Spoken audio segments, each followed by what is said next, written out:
And now, ito pong message natin ngayon is about making disciples effectively. So after sharing the gospel, what the Lord wants us to do is we continue it to disciple. Kasi kapag yung na-share natin sa Bible, they are called new believers and they need to be discipled. So again, let us read Matthew 28:19 and 20 sa mensahe natin. Everybody read at the count of 3, 1, 2, 3.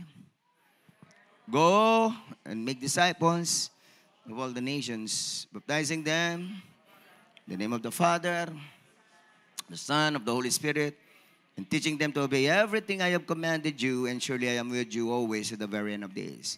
So these are the last words of Jesus before the ascension, before of his ascension. No? Pinaalala niya sa mga disciples ulit, I've trained you for this, I've shown you how to do it, sabi ni Jesus sa mga disciples, and now, I'm reminding you again, please go and make disciples of all nations. Did they obey? Of course, they obeyed. More than 2,000 years ago na nakakaraan at ngayon, nagpatuloy ang Christianity. Amen? Lahat ng masaya nagpatuloy Christianity, magsabing amen. Christianity is the only true religion in this world. Other religions are not religions from Jesus because Jesus is the truth. Amen? And other founders of religions are not the truth because Jesus claimed He is the truth. John 14:6, I am the way, the truth, and the life.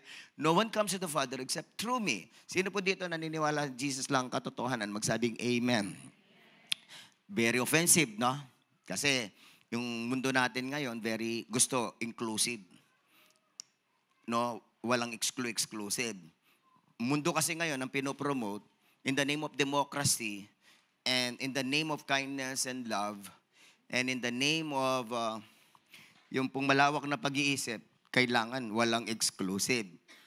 Kaya nga si Jesus, yung sinabi niyang I am the way, the truth, and the life, very offensive sa mga tao. At masusurprise ka, meron ding mga Kristiyanong na-offend din sa John 14:6. But it's already written. Can Jesus commit erroneous claim? Or can Jesus commit a lie or a deception? Siyempre hindi, because Jesus Christ never sinned, right? He was sinless. Everything that He said in the Bible was the truth and is the truth. Heaven and earth will pass away, but the words of Jesus will never pass away. They were the truth during His time, and they still remain the truth up to this time and up to the last days of this age. Amen? Kaya, yun po, mga kapatid ko, sabi ng Panginoong Jesus sa mga disciples, go, make disciples.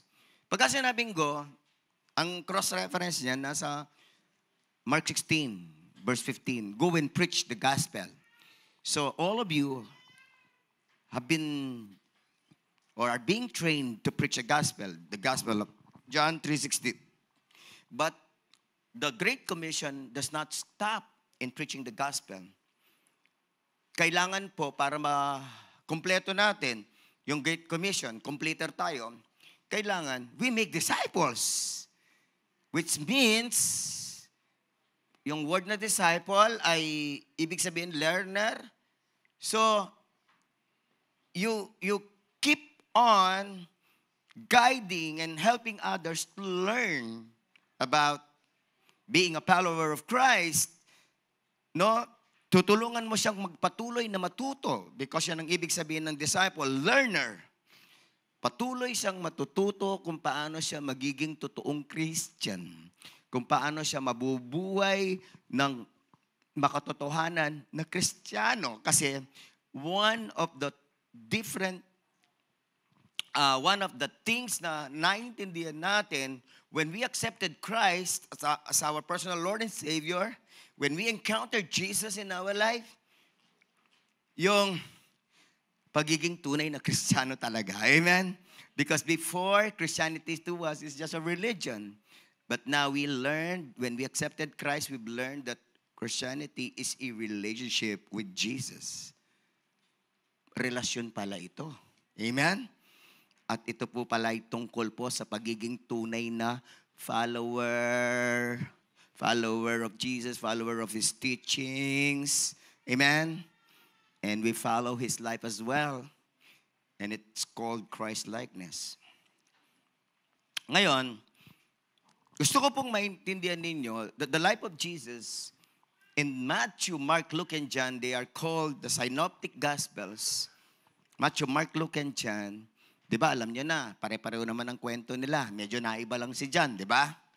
Kasi si John, theological lang naging approach ng pagkukwento niya ng life ni Jesus. Sa umpisa pa lang, Jesus, the Logos, di ba, became Word. So, theological po. Pero pare-pareho ang kwento nila. Pero I'd like you to understand this, and it should be very clear to you that almost 90 to 95% of the life of Jesus recorded in the Gospels, Matthew, Mark, Luke, and John,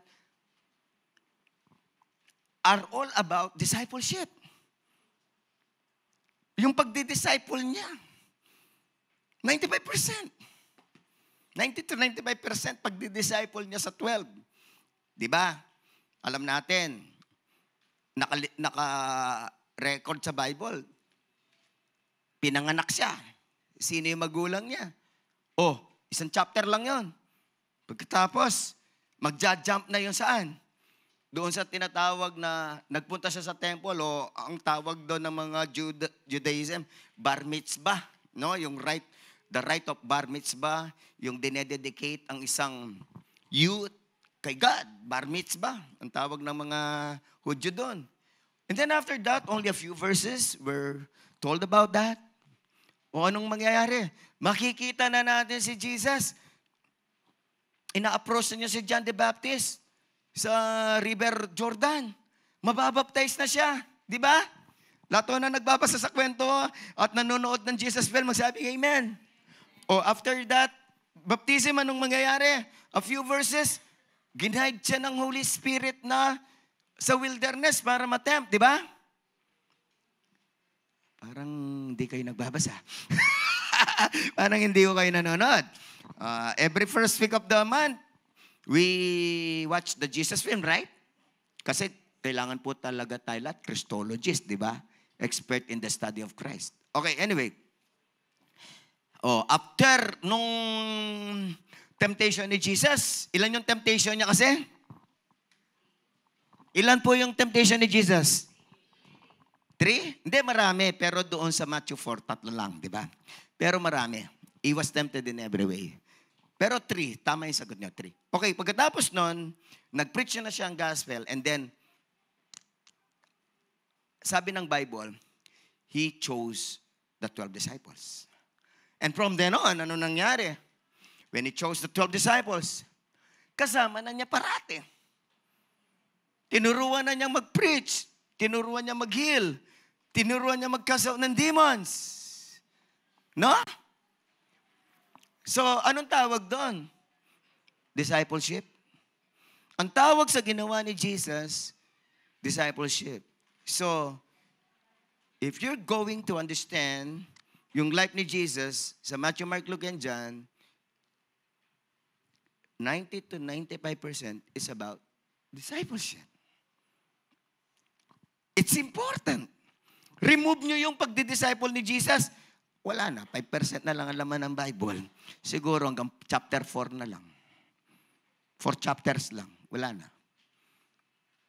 So, mahalaga ba yung pagdi-disciple? Mahalaga ho ba? Sobrang halaga. Kasi kung hindi ito mahalaga, hindi na sana ginawa ni Jesus. And Jesus is our example in Christianity, right? He is our example.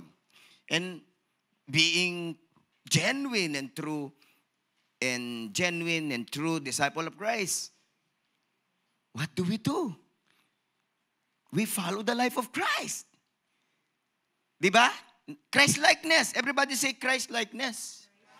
Sumusunod tayo sa halimbawa ni Kristo. At kung ano ang inaral ni Kristo, yun ang ating gustong gawin sa buhay. Kaya nga nakasulat dyan, ang sabi dyan, no? Teaching them to obey everything I have commanded you. So, alam mo ba ninyo ang utos ni Kristo? Kasi sinasabi dyan, teaching them to obey everything I have commanded you. So maraming utos si Kristo, and the commands of Jesus, yun ang magiging buhay natin. Yun ang gagawin natin sa buhay. Yung mga command ni Christ. Lahat nang naintindihan yun, magsabing amen. Ang tawag ko dyan, 1 plus 1. Sabihin niyo sa ito, 1 plus 1. 1 plus 1 lang, di ba? Kaya, yung demonyo na napakagaling mag-confuse, ginawa niyang allergic yung mga Christian sa mga commands. Ay, ayoko ng command na yan. Ayoko command ng Bible. Ayoko batas ng Diyos. Ayoko command ni Christ. Nakasulat, teaching them to obey everything I have commanded you. Amen? Yan ang mga, love your enemies, command yun eh. Love God, command yun eh. Di ba? Forgive those who hurt you, command eh. Puro command eh. Kaya pagka hindi mo sinunod yung command ni Christ, hindi ka naman totoong Christian. Kaya yung mga ibang, mga Christians, akala nila totoo silang Christian dahil tinanggap nila si Jesus. Pero ayaw naman sumunod. Ang sabi nga ng 1 John chapter 2, malalaman mo daw ang totoong Kristiyano kung sumusunod siya sa salita ni Kristo. Amen? Pakisabi mo sa katabi mo yun, kung di ka sumusunod sa salita ni Kristo, baka naman, sabihin mo sa'yo, baka naman, hindi ka talaga na born again, hindi ka talaga Christian. Napakasimple naman, ang salitang Christian, ibig sabihin yan, follower of Christ. And what do you follow if you don't obey the command? What do you follow? In the first place, because Christian means a follower of Christ. Okay, so mga kapatid ko po, 1 plus 1 lang naman eh. If you are a genuine Christian, you are happy to know the commands of Christ. You're happy to obey the commands of Christ. Amen ba? So, in teaching them to obey everything I have commanded you. Lahat ng mga totoong Christian dito, magsabing amen. Yung hindi nag-amen, totoo ba kayo o hindi? Ayokong tinitingnan ko kayo, ayoko kayong i-judge. Magsabi ng amen yung totoong Christian. So, kung totoo kang Christian, follower ka ni Christ, follower ka ng mga commands ni Christ. Amen? 1 plus 1 eh. You cannot call yourself a Christian if you don't want to follow the commands of Christ. 1 plus 1. Amen? Kaya ngayon ang matinding pagbabago natin eh. Nung na-born again tayo, gusto na nating sumunod sa salita ni Kristo, di ba? Ngayon, pagka-utos ni Kristo, sabi doon, teach them to obey. Ilan ang susundin natin sa utos ni Kristo? Ayun, salamat sa 2-3 naintindihan ng nakasulat dito. Yung iba parang na-mental block eh. Amen? Sabihin mo sa mo, in love kaya tayo. Everything eh. Sabihin natin lahat, everything. Ano po ang ibig sabihin ng everything? Lahat. Lahat. Kapampangan. Lahat. Diba? Lahat yan eh. Ngayon. Punta na tayo sa message ng Panginoon, ng Panginoong Yesus. Command niya, go eh. Sabi mo sa akin mo, anong ginagawa mo? Diba? Go and preach the gospel. Kailangan mong gawin yon. And then, if you share the gospel and preach the gospel, the John 3:16, it does not stop there. The Great Commission does not stop in preaching the gospel. Maraming mga Christians, they stop at that. Pero kailangan make disciples. Sabihin mo sa ano mo, make disciples. Hindi pa na hindi pa na, tapos yung utos, paano yung utos lang ni nanay? Hoy, bili ka ng suka! Bumili ng suka. Sabi niya, ba't wala pa yung anak ko? Tinext na. Anak, nasan ka na? Sabi mo na bilhin lang ng suka eh. Hindi mo naman sinabing umuwi ako eh. Di ba? Clear ba? Sabi mo sa mo, maliwanag ba? That if you go and preach the gospel, you are also have to make disciples. Incomplete eh. Maraming mga Kristiyano, they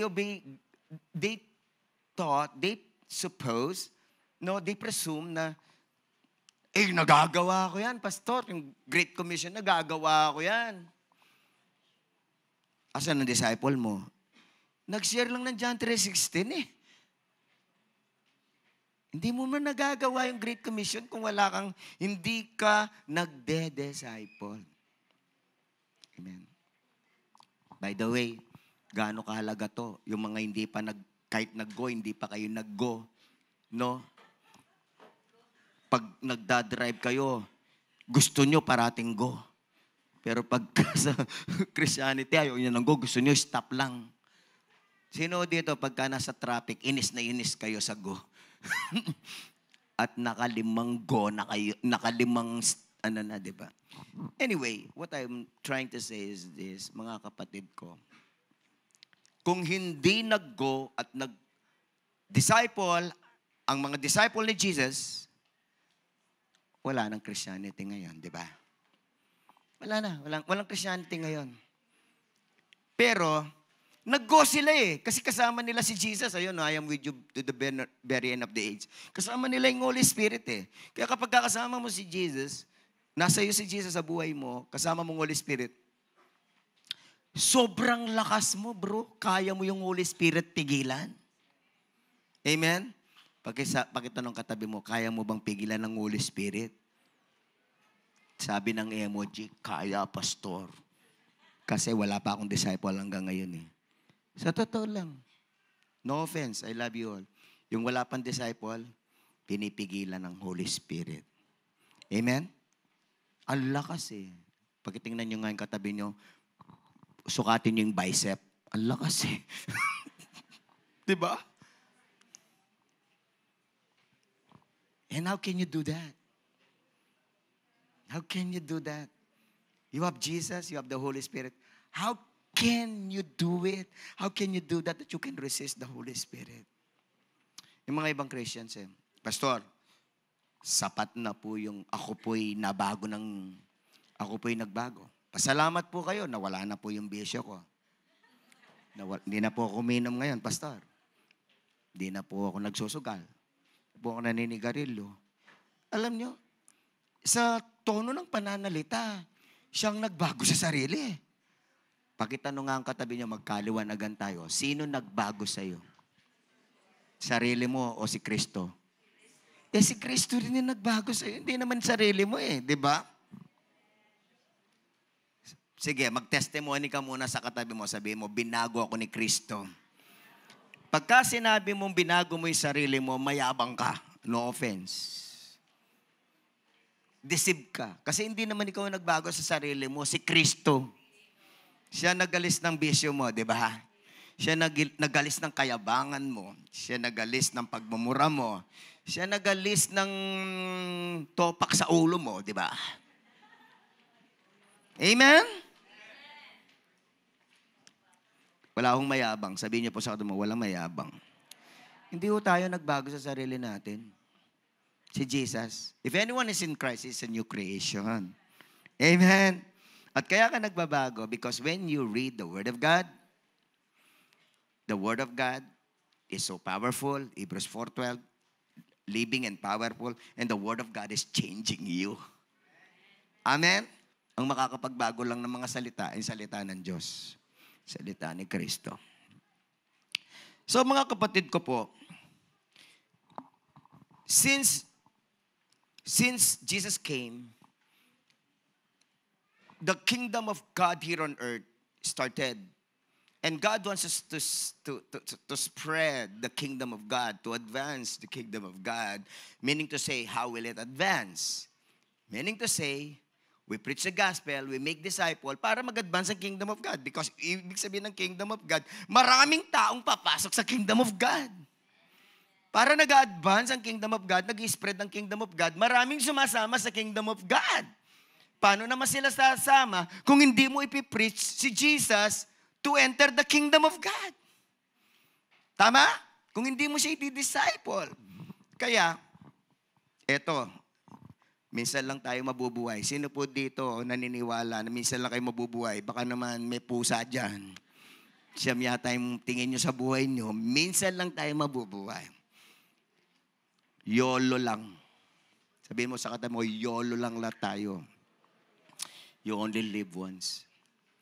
So, what will be our greatest contribution to the kingdom of God? Pakitanong ang katabi nyo, kapatid, mahal kita, no offense, sabihin mo. Ano na yung na-contribute mo sa kingdom of God? Eto, pastor, natatak na yung puwit ko sa upuan. Sorry, no offense. No offense, I love you all. We are supposed to contribute to the expansion and the advancement of the kingdom of God. Everyone who belongs to the kingdom of God, everyone who is a citizen of the kingdom of God, you are commanded to advance the kingdom of God. Tama? Sige po, yung alam nilang tama to, sabihin nyo, tama. Yung ayaw sumasabi ng tama, sorry, baka may tama. Amen. May tama ka pagka hindi ka naniniwala doon kasi tinamaan ka ng deception ng diablo. Amen. Alam niyo po sa church, sesya na kayo sa mga bago, hindi po ako nagpipreach ng magaan. Amen. Hindi ko ako nang bobola. Kaya tingnan ninyo yung katabi ninyo. Hindi naman mabilog yung ulo, di ba? Sinasabi ko po yung katotohanan. Amen. Amen? Okay, mga kapatid ko, your greatest contribution to the kingdom of God ay yung pagsosoul winning mo at pagdi-disciple mo. Yan ang greatest contribution mo. Na napa-advance mo ang kingdom of God kung meron kang napapasok sa kingdom of God. Amen? Kung merong mga na-born again at naging citizen of the kingdom of God, kasi nasabi ng John chapter 3, verse 3, you must be born again to enter the kingdom of God. Amen? So kung may napapasok ka sa kingdom of God because you preach John 3:16, doon nag-advance ang kingdom of God. And the multiplication of the kingdom of God is when you begin to disciple yung new believer, yung bagong pumasok sa kingdom of God. Tuturuan mo ngayon. I-disciple mo siya. Ngayon. Lahat to nang naiintindihan na maliwanag ang message, magsabing amen. Your greatest contribution in the kingdom of God is the souls that you are going to bring to Christ, to the kingdom, and then your disciples. At yun na rin ang magiging greatest legacy mo. Palagay ninyo anong magiging greatest legacy. Are you thinking about your legacy? Yung mga iba, they're thinking about their legacy, but earthly, temporal. There is only one way na magkaroon ka ng lasting legacy for eternity na merong eternal value, souls and disciples. Tama? So wala kang eternal legacy kapag hindi ka nakapag-disciple. Amen po ba ng kapatid? And speaking about our church, the Lord has impressed upon my heart 10 years in the year 2017 that the Lord has given me Vision 10K, 1K. What is Vision 10K, 1K? Pakisabi sa katabi nyo, anong Vision 10K, 1K? 10K, 10,000. 1K, 1,000. 10,000 here in the main church and 1,000 in every satellite of our church. Oh, lahat po dito na masaya na kabilang sa Living Hope, magsabing amen. Magko-contribute po ba kayo? Ang greatest contribution nyo rin, ang disciple mo. 12 disciples, kagaya ni Jesus. Alam nyo yung iba, hindi ginagawang doctrine. At hindi naman siguro kailangan gawin doctrine. Pero definitely, it is a clear, crystal clear na teaching sa Bible. Ilan ang naging disciple ni Jesus? Yung iba hindi alam. Pakibulong mo, kapatid, 12. 12, di ba? Yung lahat na nakakaalam na 12, magsabing amen. Yung alam na nakakaalam na 12 ang disciple ni Jesus, magtaas ng kamay. Yung mga hindi nagtaas ng kamay, alam niyo na po yung sagot pagka tinanong kayo. Ilan ang disciple ni Christ? 12. Paalala ko lang si Luke, hindi ho siya disciple ni Christ. Paalala ko lang si Paul, hindi siya disciple ni Christ. Amen? Paalala ko lang, baka trivia. Hindi man nila nakita si Jesus eh. Luke was a disciple of Paul. And Paul was discipled by Barnabas. Para alam niya lang. Si Paul, dinisciple siya ni Barnabas. Okay? So, gusto ko pong maintindihan ninyo na it's not a doctrine, but it's a crystal clear teaching in Matthew, Mark, Luke, and John kung ilan ang dinisciple ni Jesus. And that gives us a revelation how many disciples ang pag-pray natin at i-disciple natin. Na-born again ako 1983, And then, nagpastor ako 1988. And then our church started in 1992.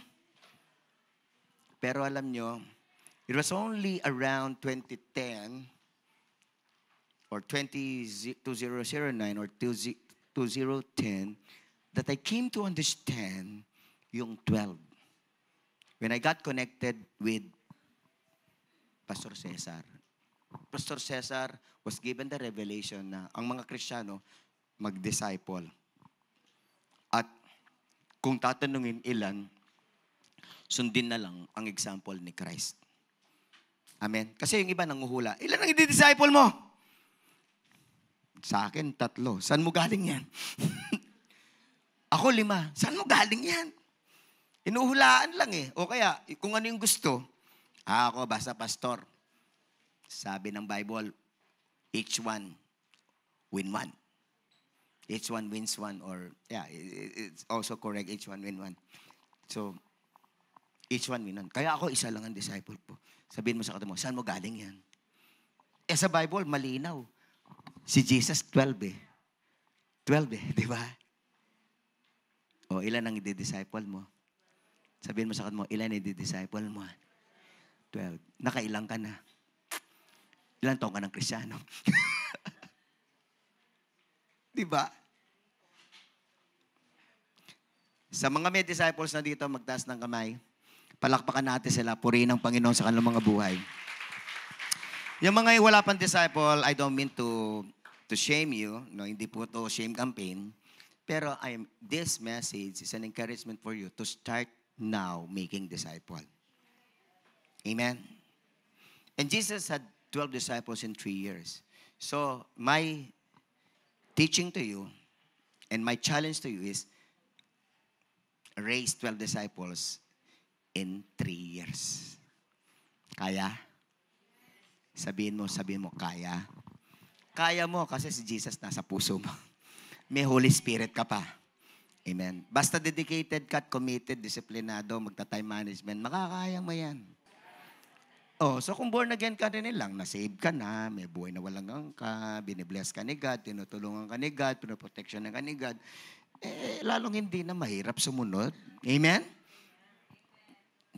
Kasi when you really appreciate, really from your heart, truthfully, na ikaw ay na born again, sobrang hirap na hindi ka sumunod kay Lord. Siyempre na, ay Rugol, Lord, ano kayang gagawin ko? Sobrang namang i-appreciate ko yung salvation ko, di ba? When you stand before God, one day, all will stand before God because one day we will all die. O ano yung dahilan mo? Pagka umarap ka kay Jesus, ikaw, sinunod mo ba yung commission? Siyempre, alam naman ni Jesus na pero itatanong niya sa'yo, sinunod mo ba? Sorry po, Lord. Dahilan. Dahilan mo. Lahat ng bagay, pagsusulit natin, di ba? Alam niyo ba yon? Lahat ng utos na narinig mo, ipagsusulit mo. Lahat ng utos, ipagsusulit mo. So, ipagsusulit mo to. Sabihin mo sa mo, makinig ka, ipagsusulit mo to. Ipagsusulit mo to. Yung isang Christian, grabe, dedicated. Parati nagpe-pray.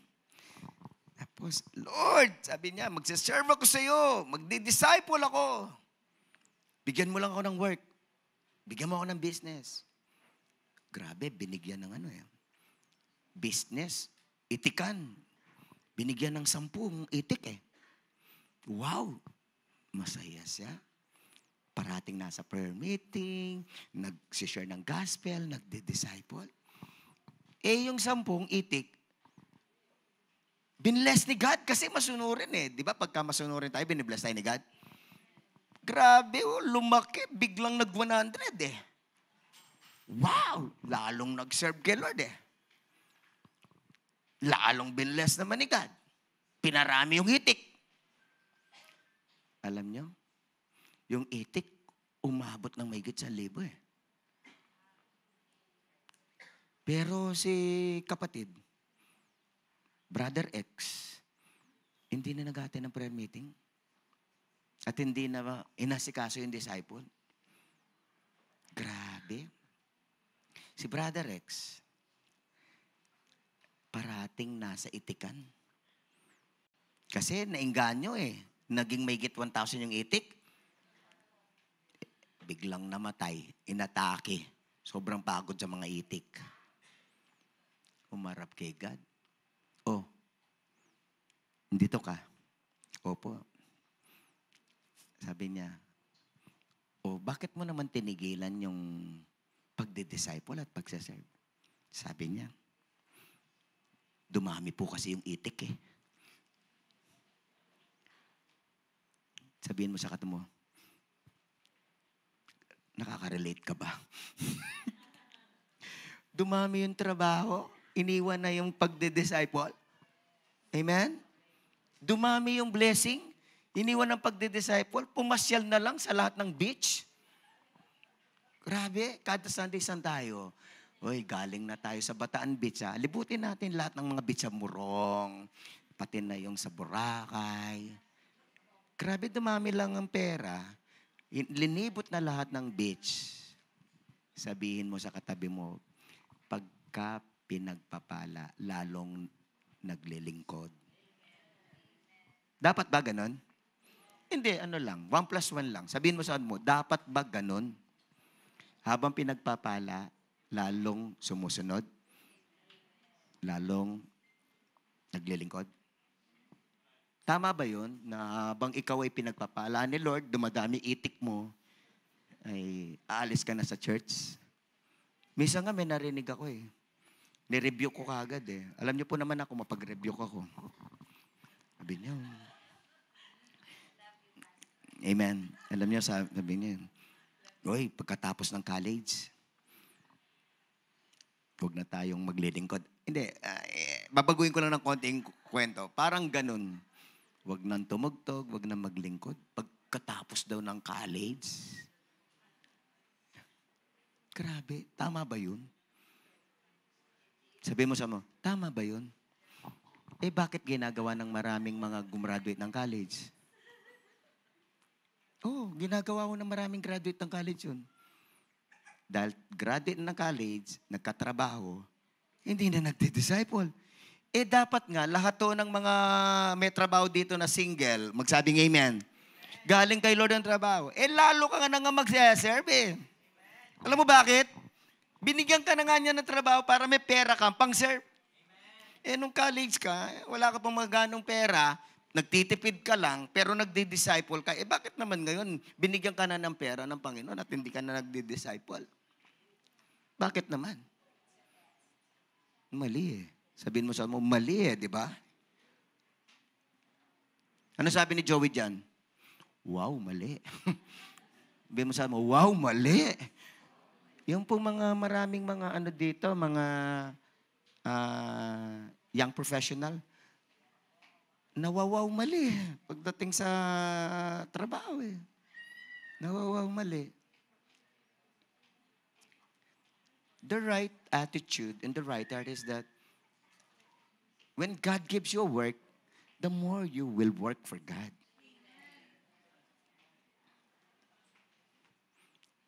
Sabihin mo sa katabi mo, 1+1. Sabihin mo sa katabi mo, utang na loob. Amen? 6 things that I would like to share. Initiate connection by sending God's words. Nag-umpisa pa lang ako, Sis Lil. Ikaw naman, honestly. Hindi kasi I flow with the Holy Spirit, di ba? Okay. Initiate. Puro I, para hindi nyo makalimutan. Sabihin natin lahat. Initiate. Siyempre, pagka magdi-disciple ka, hindi naman siyang mag-i-initiate. Ikaw ang mag-i-initiate. And remember this, when you make disciple, you will become the spiritual father or spiritual mother of that new believer. Lahat ng mga bago na tumanggap kay Jesus, in the Bible, they are called infants, spiritual babies. At lahat ng spiritual babies, kailangan ng mother, father na mag-aalaga. 1+1. Amen? So ngayon, sino mag-aalaga? Na John 3:16 mo, ikaw ang nagpanganak, anak mo yan. Sabihin mo sa ano gagawin mo sa anak mo? Bahala ka na dyan. Hindi. Kailangan na alagaan mo siya ngayon. Amen? Anong pag-aalaga mo? Lahat ng mga totoong na born again, nagkaroon ng spiritual life, sign of spiritual life is gustong kumain. Sino magpapakain? Sabi mo sa mo, ikaw na. Ikaw yung nanay. Ikaw ang tatay. Okay, the Word of God says, 1 Peter chapter 2, like newborn infants, long for the pure spiritual milk, that by it you may grow up into salvation. So, na-save. Paano mag-grow? Bigyan ng spiritual milk. Anong spiritual milk? Word of God. Kaya kailangan, pagka nasharean mo, kunin mo ang pangalan.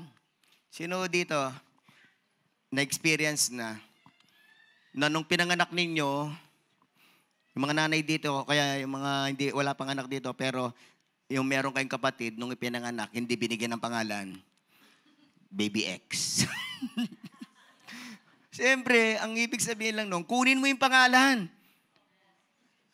Kapag ka nag-share ka ng John 3:16 at hindi mo kinuha ang pangalan at hindi mo natandaan ang pangalan, mukha naman. Wala kang pag-ibig doon. Amen? So you get the name and then kunin mo yung messenger name. Simple lang, di ba? Send. Meron na tayong 30 powerful verses dito na isa-send mo. Second thing to do is, sabi ko na, second thing na intercede for them consistently, especially warfare prayer. So, ipagpe-pray mo yan. Pakatandaan nyo to, ito yung medyo problema dito. Hindi nagpe-pray, kaya yung mga pinapanganak, hindi nagpapatuloy. So, ipagpe-pray mo siya everyday. 2 minutes lang. Sabihin mo sa mo, 2 minutes lang. Lalong-lalo na yung ilaban mo siya sa prayer, di ba? Ilaban mo siya. Lord, anak ko to. I-disciple ko to. Ilaban mo siya sa prayer. Maraming gagawin ng diablo dyan para siya hindi mag-grow. But you are going to be successful na siya mag-grow kapag ka pinag-pray mo. Pagka hindi mo pinag-pray ng 2 minutes every day for 90 days, wala. Mukhang malabo. Sabi na salita ng Panginoon, Colossians 1:9, "For this reason, since the day we heard about you, we have not stopped praying for you. We continually ask God to fill you with the knowledge of His will through all the wisdom and understanding that the Spirit gives." Amen. So marinig ni Paul na yung mga Colossian Christians, yung mga Colossian people na naging Christian, sabi doon, we have not stopped praying for you. So wag kang titigil mag-pray sa kanila for 30 days. Amen? Continually ask God. Ipag-pray mo, mabigyan siya ng knowledge of God's will, wisdom, and understanding. Lahat o naintindihan, magsabing Amen. Sino po magpe-pray sa mga masishare niya, magsabing Amen. Number 3 is that instruct them. Instruct them how to grow in their knowledge of their new relationship with Christ. Kasi lahat naman ng mga baby, hindi naman nila alam anong gagawin para mag-grow. Hindi. Kaya kailangan nga na magdi-disciple. Kung pinili ni Jesus yung mga 12 disciples, sabi niya, Peter, Thomas, pinipili ko kayo. Kayo ay naligtas na. Bahala na kayo sa buhay nyo. Hindi. Sinama ni Jesus yung mga 12 niya, di ba? At doon nag-grow ang kanilang knowledge kay Christ. At doon nila naintindihan kung paano magkaroon ng relationship kay Christ. At na naintindihan siya, sabi ko, magsabing Amen. Sabihin mo sa kanila mo, instruct. Okay. So, Philippians chapter 3, verse 8. "But more than that, I count everything as loss compared to the priceless privilege and supreme advantage of knowing Christ." Knowing Christ. So, kailangan yung bagong disciple mo, magkaroon siya ng pagkakilala kay Kristo through the Word of God. Paano makipag-relate kay Christ? Knowing Christ Jesus my Lord and of growing more deeply and thoroughly acquainted with Him. Yun. Di ba? Growing more deeply and thoroughly acquainted with Him, a joy unequaled. For His sake I have lost everything and I consider it all garbage so that I may gain Christ. So, instruct. Everybody say instruct. Sino mag-i-instruct? Ikaw. Pagka gusto mo na mag-disciple, mag-i-instruct ka. Kaya lang, minsan, Pastor, hindi ko alam kung anong instruct ko. Kaya lang mag-train. Pero itong instruct mo, NLIC. Everybody say NLIC. New life in Christ. We have this material, New Life in Christ. I recorded it. 10 lessons. 20 minutes per lesson about salvation, repentance, prayer, devotion, the basics para mag-grow. Gusto ko po, yung video na yon,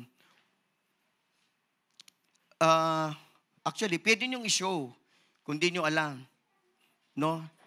Pero, huwag nyo nang i-show kahit pogi ako.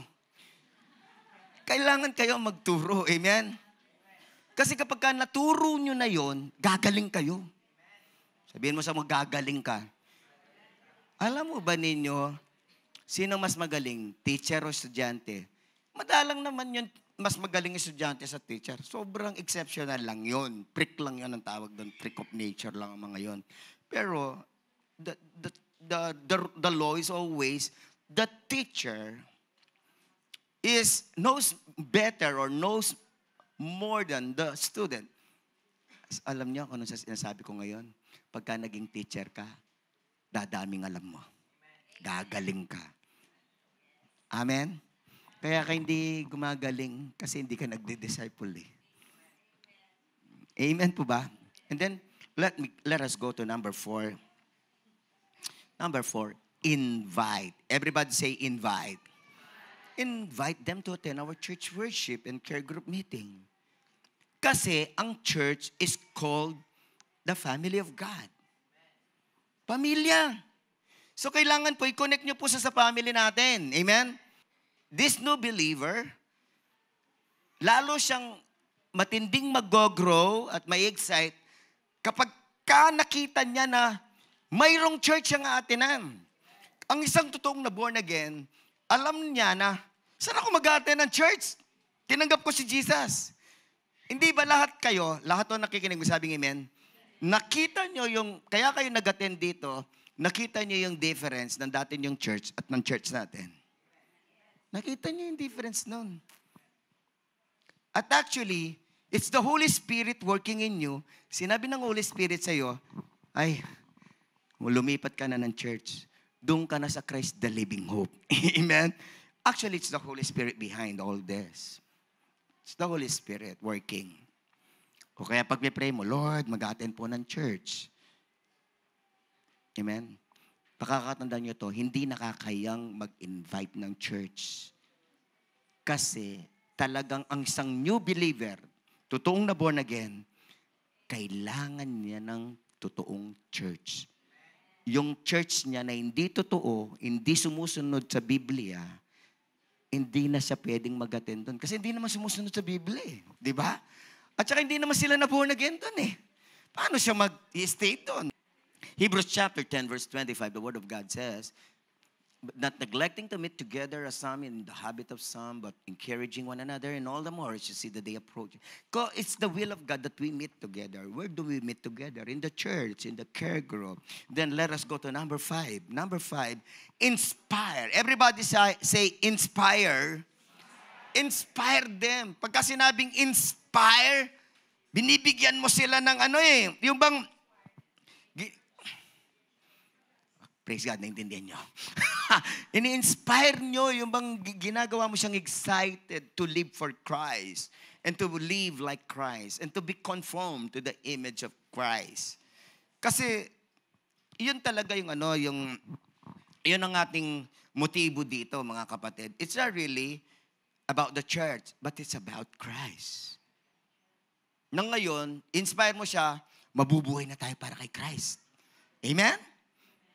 Gagayahin natin si Christ. Ano sabi na salita ng Panginoon? Philippians 1:21, for me to live is Christ and to die is gain. Amen? Sabi natin lang, to live is Christ. Ano ang sabi na salita ng Panginoon? Sa 1 Peter 2:21, to this you were called because Christ suffered for you, leaving you an example that you should follow in His steps. So we should follow in the steps of Jesus. Jesus Christ is our example. Kaya sasabihin mo sa kanya, sa bagong believer mo, bro, sis, mabubuhay tayo kay Christ. Christ-likeness tayo. Sample. Sige, sabihin mo sa kanya, sample. Bro, pambira kayo, pagkababae, wag bro. Sis. Sis. Para kay Christ tayo. Christ-likeness tayo. Amen. Yung para kay Christ dito, magsabing malakas na amen. Yung Christ-likeness dito, magsabing amen. So ito po yung mga champion natin. It's not really the church. It's Christ. Number 6, Lance. Instill. Everybody say instill. Instill biblical values. No? Ay nako, mag-ingat po kayo. Instill biblical values and biblical mindset. No? Kasi nga, yun nga yung isang pagbabago sa buhay natin eh. Nung makilala natin si Jesus, ang lahat ng paniniwala natin, gusto natin nasa Bible. Correct? Yung mga hindi nasa Bible, ayaw natin. Amen? Eh, lalo naman yung kontra sa Bible. Di ba? Because the Bible is the inspired word of God. Ano sabi na 2 Timothy 3:16? The word of God says, all scripture is inspired, given by inspiration of God. 2 Timothy 3:16. This book is not an ordinary book. This book, as much as was written by almost 40 authors, but these 40 authors of the Bible were carefully chosen by the Holy Spirit to write the messages of God. Nagsulat dito si Matthew, nagsulat dito si Mark, si Moses, si David, si Solomon, di ba? Isaiah, Jeremiah, Hosea. Pinili sila ng Panginoon. All scripture is given by inspiration of God and is profitable for doctrine, for reproof, for correction, for instruction in righteousness. So mga kapatid, pagka nag-disciple ka na, instill mo sa kanila yung biblical mindset. yung maging laman ng kanilang mga pananaw biblikal. No? Lahat ng mga totoong Kristiyano dapat biblical mindset. Everybody say biblical mindset. Pwede ba natin hawakan ng ulo natin? Yan. Matigas ba? Sabihin natin ng biblical mindset. Biblical mindset lang ho tayo. Amen? Biblical mindset lang ho tayo dito. Lahat ng values natin, biblical. Kaya anong mangyayari pagka biblical mindset ka? Your attitude will follow. Your behavior will follow. Your actions will follow. Magiging biblical. And only by being biblical mindset na magkakaroon tayo ng true faith. Amen? Hebrews 4:12. For the Word of God is living and powerful. Sabihin natin lahat, the Word of God is living and powerful. Hindi ordinaryong aklat ng Bible. Living and powerful ho ito. Amen? How do you see the Bible? Nako, kailangan lahat tayo dito. Ang tingin natin dito, Hebrews 4:12. Living and powerful. Amen po ba? Di ko siya ordinaryong aklat. And when we hear the Word of God, and when we fill our mind with the Word of God, anong mangyayari yan? You have powerful mindsets. How many here would like to have powerful mindsets? Say amen. So kung ang laman natin, sa ulo natin, utak natin, Biblia, at ito'y living and powerful, magiging powerful ang iyong mindset. Anong mangyayari? Powerful ang iyong life. And you can overcome trials. And you can accomplish great things for God. Amen? So mga kapatid, instill biblical values sa inyong magiging new believer, magiging disciple. Ingatan yung salitang practical. Sabihin mo sa mo, iwasan ang salitang practical. E baka naman pagka nag-share kayo, ang pinag-uusapan niyo dito, yung mga librong sinulat ni Plato o sinulat ni Aristotle. Kasi alam niyo, noon po ako nag-aaral, bilib na bilib ako dyan sa mga Aristotle, Plato, tsaka, I don't know, ano nangyari? Ang dami kong minemorize na mga quotes from them. Kasi nga, mayabang eh. Uy, alam mo, sabi ni Plato, sabi ni Sophocles, di ba? Mayabang eh. Nung kasing nag-aaral kami, ganun kami magkaklase, mayayabang. Para mayang kami na mako-quote sa mga philosophers. Ngayon, nakalimutan ko na lahat. Kinukote ko na lang si Jesus. Amen?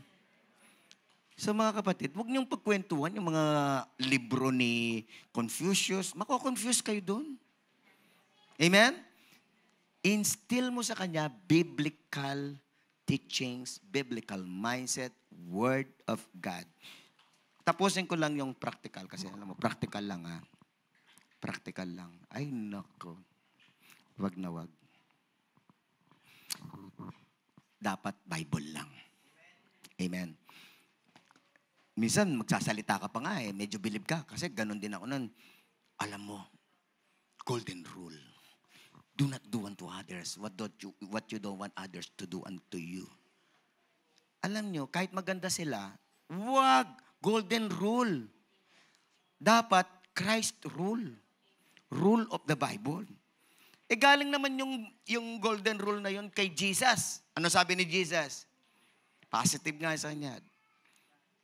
Sabi ni Jesus, do unto others what you want others to do unto you. Di ba kasi yung golden rule, don't do. Di ba? Nangopya lang eh. Sabihin mo sa kata mo, nangopya lang eh. Binaliktad lang eh. Di ba? Kaya Bible tayo. Bible tayo. Lahat to ng magde-disciple na ay tumayo. Amen. Let's all stand. Sino dito very grateful na siya po'y na-born again? Magsabing amen. Pwede ba natin itas ang ating mga kamay and for 1 minute, just for 1 minute, just as your hands are raised up, just once again thank the Lord that you entered the kingdom of God. You've been born again. Sige. Sino po dito habang nakatasang yung kamay, nagpapasalamat kayo sa nag-alaga sa inyo? Kaya pasalamatan niyo ang Panginoon. Lord, salamat sa nag-alaga sa akin, nag-disciple sa akin. Salamat po. Yung pong mga hindi pa nagpapaalaga, please magpaalaga na po kayo. Amen? Kasi wala po kayo sa true Christianity pagka hindi kayo nagpapadisciple. Please, magpa-disciple po kayo. Amen? Please. Hindi po burden yan. Real Christianity yan. Time management lang. Amen? Kapag ka totoong importante, bibigyan ng time. Ang bagay na importante, pagka hindi binibigyan ng time, hindi siya talaga importante. Niloloko mo lang yung sarili mo. Ay, importante yan, pastor. Pero wala kang time. Lokohan lang yun. Pero kapag ka totoong importante, may time ka. Importante ang trabaho, binibigyan mo ng time ang trabaho. Importante ang pamilya, binibigyan mo ng time ang pamilya. Di ba? Importante ang pag-aaral, binibigyan mo ng time pag-aaral. Kung importante yung sumunod kay Kristo, bigyan mo ng time ang pagsunod kay Kristo. You know, may I say something about time management? Meron po tinatawag na 8-8 rule sa time. 8 hours sleep, 8 hours work, or 8 hours studies. And then the other 8, ano yon? Yung the other 8, alam niyo, hindi ng ministry. Nasa time, sa family pa yon. Nasa friends mo pa yon. The remaining 8, nasa family, nasa friends, nasa hobby mo pa yon. Pero kailangan, mabigyan mo doon sa remaining 8, kahit ilang oras lang ang ministry. Because you are called to ministry. Marami kasing deception ng diablo, akala pagka nag-ministry, hindi ka na balanse. Sa totoo lang, matagal ka nang hindi balanse kapag ka hindi ka nag-ministry. At matagal ka nang hindi holistic. Kasi ang holistic life, holistic Christian life, meron kang time sa ministry. If you take out your time and willfully neglect giving time to ministry, you're living an holistic or unholistic life. Hindi totoong buong buhay mo at hindi balanse. Takes wisdom. Amen? Habit. Values. Mindset. Sino po dito magbibigay na ng time para mag-disciple? Amen? Just raise your hand and I would like to pray for you. Panginoon, maraming salamat po sa mga kapatid ko. They listen carefully to your word. Salamat po sa Holy Spirit who has been actively helping them, who has been actively revealing to them the word of God this morning.